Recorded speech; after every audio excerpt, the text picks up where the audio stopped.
olólùfẹ́ wa lé orí ìkànnì Àkàlàmàgbò TV show mo kí wa lógúnlógún mo kí wa lọ́gbọ̀n ẹ ti wá ohun tí a gbé dé o nínú ìlú tó lọ́ba tó níjòyè ẹ wo ohun tí àwọn Fúlàní tó ń dá lára ṣé àwọn ìjọba wọn ni wọn gbà tí kò sí nǹkan gan tó work ẹ má dára yín láàmú ìlú yìí ò lè work ẹ má jẹ́ ká dára wa láàmú kò lè work àwọn báwo ni Fúlàní máa ṣe settle síbì kan nínú igbó tí àwọn agbófinró àwọn air marshal tí wọ́n sọ pé wọn ò mọ ibi tí wọ́n wà kò sí parade on the air kò sí àwọn tó ń parade kò sí àwọn police parading on the air kò sí air marshal tó ń parade tó mọ ibi táwọn Fúlàní wà ẹ wo ibi tí wọ́n settle sí ẹ wọlé wọn irú àwọn settlement ìbílẹ̀ tá nínú Nàìjíríà kò ló ń kà o torí mi ò rò pé wọ́n á lè kà á nínú ìlú kan inú state gan Ọ̀yọ́ state nìkan gan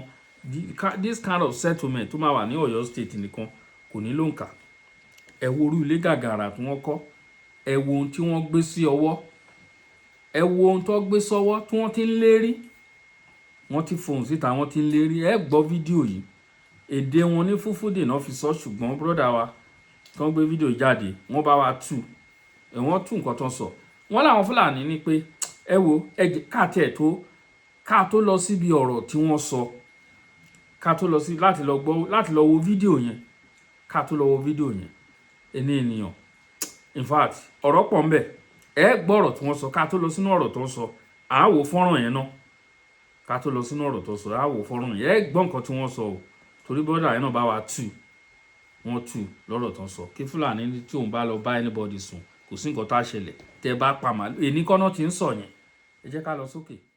Look at what these people are carrying. Just watch and see what they are doing. They are rearing cow, but what are they using all this ammunition and be doing? Just imagine. Just watch and see. Watch and see. If you wait to the end, you will see where they are giving speech, and what they are saying will surprise you. You will be surprised of what they said. My people, just watch and see. What is Nigerian turning into? Just watch. Can you imagine? Look at the kind of things they are carrying in their hands. Just watch and see. This is surprising. And they even carry one, give the cow. Can the cow handle this? Just imagine. Some are carrying two. Now wow. Which time Nigeria go better? Which time our continent will be Africa go better? Which time we go solve all this wahala where we dey face in daily basis? Just watch and see. Can you imagine? Can you imagine? And they are even free, videoing themselves and posting it on social media. Just watch. You will see where they are giving speech and what they said. Just look at the kind of guns they are carrying. Just see. If they tell you the amount that one of these guns is being sold, you'll be surprised. You will be asking yourself, where did they get all these things? Or is there any prominent person sponsoring them? Just watch and see. Just observe this. I'll make you observe where they are giving speech, and I will explain what they said later. Just listen to this first.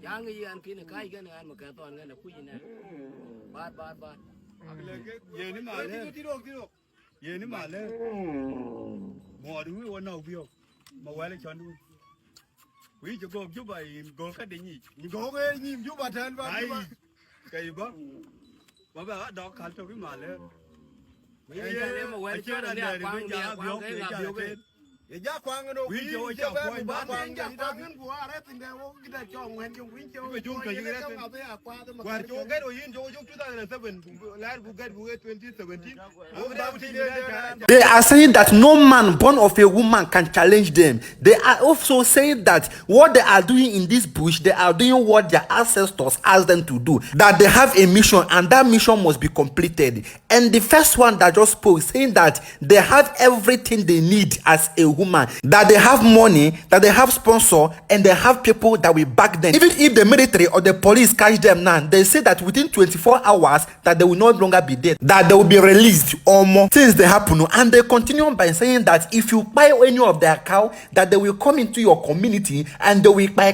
people anyhow, and nothing will be done about it. Oh boy. And they continue by saying that if they come to your community, not only that they will buy people, but they will knock all the ladies and all the women they see there, and they go knack them without anything, and they go carry belle. Just watch and see what is happening. And they are even proud, recording themselves and posting it online. Just imagine, my people. Our government need to do something about this before it gets out of hands. Just watch and see what these people are doing. It is getting too much now. Please, as you are watching this video, do well to share so that other people may see it and our government will do something about it.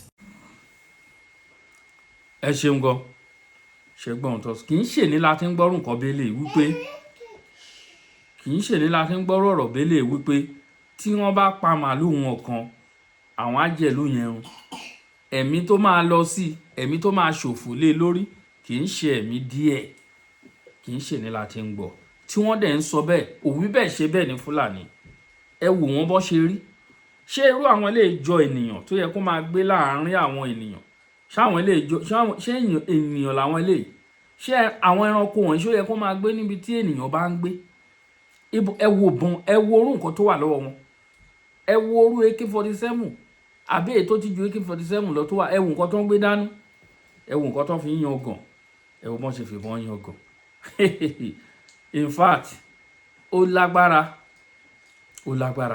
à ń fẹ́ kí àwọn ìjọba Amẹ́ríkà kan jáwé sóbì àti ẹni tó ẹ jẹ́ kí gbogbo Fúlàní forí kó nǹkan tó wà nílẹ̀ yìí kò sọ́mọ rẹ̀ kan lára ìbọn o bẹ́ẹ̀ ni mo wí ẹ jẹ́ kí n nu ojú gíláàsì ó ń wò bákan kò sí ọmọ ire kan kò sọ́mọ rẹ̀ kan lára ìbọn Fúlàní ni Fúlàní ń jẹ́ àwọn Fúlàní mo pàdé nígbà tí mo lọ sí Nàìjíríà ní last year mo rí Fúlàní kan ó ń ta àgbo mo wá wà wájú ta family house wa pẹ̀lú àwọn brọ́dà mi kan wọ́n wá pè é mo wá láǹfààní láti bá ẹ̀rọ lọ́wọ́ ẹ̀ mo ní ọwọ́ àwọn pípọ̀ ilẹ̀ tí ń rà kan àwọn tó yẹ pé àwọn èèyàn wọn ló ń pa wá káàkiri mo ń sọ ní ìfojú ẹ̀ nìyẹn ó ní brọ́dà mi ẹ má sọ bẹ́ẹ̀ Fúlàní yàtọ̀ sí Fúlàní o àwọn gan báwọn ṣe wà àwọn gan ń bẹ̀rù nǹkan tó ń fojú àwọn gan rí pé kì í ṣe díẹ̀ ó wá fẹ́ máa gbìyànjú láti máa yànnàná ẹ̀ wípé bí Yorùbá ṣe wà ń sìn àní Yorùbá Ìjẹ̀bú àní Yorùbá Oǹdó àní Yorùbá ó ní bó ṣe rí náà nìyẹn ó ní ṣùgbọ́n àwọn ọ̀ràn kan lára wọn àwọn ló ń pa àwọn èèyàn káàkiri mo dẹ̀ níwèé mo ti gbọ́ mo ní nǹkan tí èmi mọ̀ ni wípé Fúlàní ni Fúlàní ń jẹ́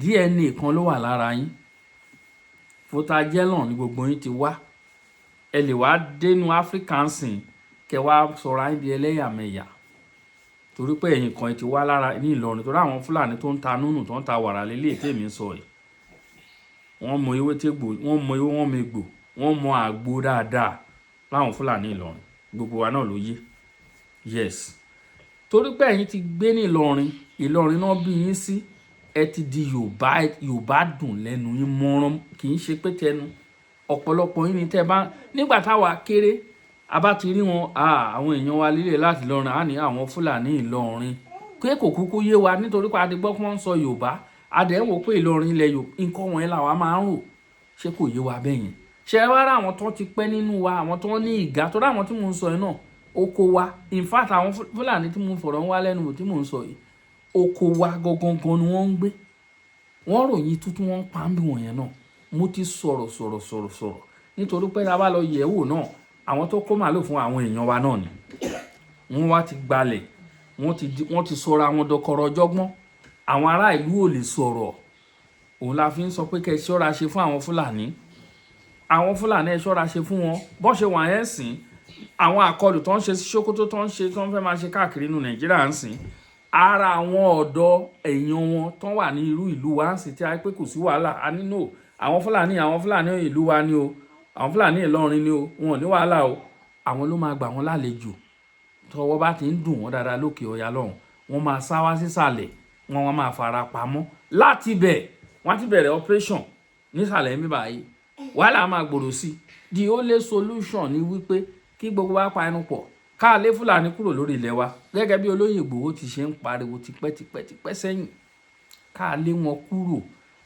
kì í ṣe bí kan kì í ṣe ń ṣe ẹbí ń ṣara ń ṣe mọ̀lẹ́bí kì í ṣe ìran kan òun la ṣe ń gbóhùn sókè tá à ń pariwo lójoojúmọ́ ẹ di ọ̀rọ̀ tí mò ń sọ yìí o toró máa padà bẹ̀rẹ̀ sí ń ṣẹlẹ̀ tí ọwọ́ bá ti ń dùn wọ́n lókè lọ́hùn wọ́n ní ọ̀rẹ́ káàkiri gbogbo àwọn Èkìtì, Oǹdó ni o, Ọ̀ṣun state ni o, Ọ̀yọ́ ni o, gbogbo wọn bẹ́ẹ̀ bẹ́ẹ̀ lọ. Wọ́n ní àwọn ọ̀rẹ́ síbẹ̀ tẹ́ pé wọ́n ní settlement tó ń ta màálù, wọ́n ní ìgá, gbogbo alamọ̀gá bòróró, wọ́n lọ́rẹ́ síbẹ̀. Ó ti ṣe irú àwọn ilé tẹ́ rí nínú fọ́nrán tẹ́ wò tó ń sìn, ẹ̀ẹ́rẹ̀ kó wọ́n ní màálù. Irú àwọn ilé ló máa ń jí màálù. Irú àwọn ilé tẹ́ ń wò yìí, àwọn wọ̀nyí gan ni àwọn irú àwọn ilé, àwọn tó ń pa àwọn èèyàn káàkiri nìyẹn tẹ́ pé wọ́n á da màálù wọnú oko yín, ẹ bá ṣe mẹ́bílẹ̀ wọ́n á ṣá ẹni náà pa ni. Irú wọn òun làwọn ilé tẹ́ ń rí, irú wọn làwọn ilé wọ́n á wọnú oko yín, wọ́n á jẹ oko lọ, kò sí nǹkan tẹ́ fẹ́ ṣe bẹ́ẹ̀ rí ẹ̀rí wọ́n gbé ìbọn kọ́ sọ́run màálù. Irú wọn lélẹ̀, wọ́n ń lo ọ̀pá mọ́ ìbọn, òun ni wọ́n fi ń da màálù tiwọn. Irú wọn rèé. Wọ́n dẹ̀ ní àwọn ọ̀rẹ́ káàkiri tí wọ́n bá sá lókè ọya, ọ̀dọ̀ ọ̀rẹ́ wọn náà ń sábọ̀, ibẹ̀ ni wọ́n máa wá fara pamọ́ sí. Ewu ń bẹ lóko lóńgẹ́, ewu ń bẹ lóko lóńgẹ́ ewu ni. Àti gbọ́nsìn ní ọwọ́ rọ̀lẹ́ wípé àwọn United States of America wọ́n náà ti ju àdó olóró míì gẹ́gẹ́ bá a ṣe gbọ́, ṣùgbọ́n a fẹ́ wọnú ìròyìn yẹn lọ lónìí pẹ́rẹ́jú. A lọ wá ìròyìn yẹn kàkà síwájú sí torí díẹ̀ la rí nínú ẹ̀. A fẹ́ kà sí ìròyìn yẹn níbi tó tẹ̀síwájú sí. So bó ṣe jẹ́ nìyẹn, ohun tí amúwá fún wa nìyẹn o. Gbogbo ẹ̀yin ènìyàn wa, ẹ bá ṣàlàyé bá wa pín ètò, ẹ bá wa share káàkiri, kẹ́dẹ̀ bá wa tẹ love, ẹ tẹ like, ẹ comment síbẹ̀ èròǹgbà yín náà ẹ fi sí abẹ́ comment section. Òun nìyẹn o. Bí wọ́n ṣe fẹ́ kí ìlú rí, òun náà lórí yẹn o. Bàbá Tinubu ó ti lọ o. Bàbá Tinubu ti lọ sí United Arab Emirates. Àti rí ìròyìn kan ti fi hàn wá pé bàbá ti juwọ́ sí orílẹ̀-èdè Nàìjíríà pé àwọn ti fẹ́ ṣeré lọ sí ẹ̀yìn odi. Ṣẹ̀mọ̀ bó ṣe ń lọ nìyẹn. Kò sí nǹkan tó burú ńbẹ̀, àbí báwo lẹ ṣe rí sí. So bó ṣe jẹ́ nìyẹn o. Tẹ́ bá fẹ́ para yín tọ́ka àwọn tó dé kò sí ètò kàn wọ́n. Ẹ̀yin ènìyàn wa, mo kí gbogbo wa o. Èmi ọmọ yín náà ni. Àní rí jù báyìí lọ. Thank you.